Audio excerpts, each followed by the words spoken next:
Kebahagiaan tengah menyelimuti keluarga kecil Atta Halilintar. Sang istri Aurel Hermansyah telah melahirkan anak pertama mereka, Selasa, tanggal 22 Februari tahun 2022. Aurel Hermansyah melahirkan anak pertama melalui operasi caesar. Atta Halilintar dan Aurel Hermansyah akhirnya resmi menjadi orang tua. Kabar bahagia ini pertama kali diumumkan oleh Atta Halilintar melalui unggahan di Instagramnya. Atta Halilintar mengunggah sebuah tangan bayi mungil dan tangannya saling bergenggaman. Dalam unggahan itu, diselipkan sebuah lagu yang dinyanyikan oleh Atta Halilintar dan Aurel Hermansyah untuk menyambut sang buah hati. Rasa bahagia yang tak terhingga tersirat dari keterangan foto yang Atta unggah. Tanggal 22 Februari tahun 2022, Malaikat Hidupku, tulis Atta dikutip tribunlampung.co.id, Selasa, tanggal 22 Februari tahun 2022.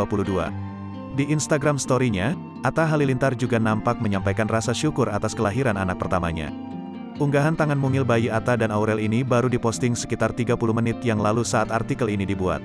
Kebahagiaan itu juga diungkapkan oleh ibunda Aurel, Krisdayanti di Instagram pribadinya. Tak ketinggalan juga Ashanti, ibu sambung Aurel yang juga mengunggah foto yang sama dengan Krisdayanti dan Atta.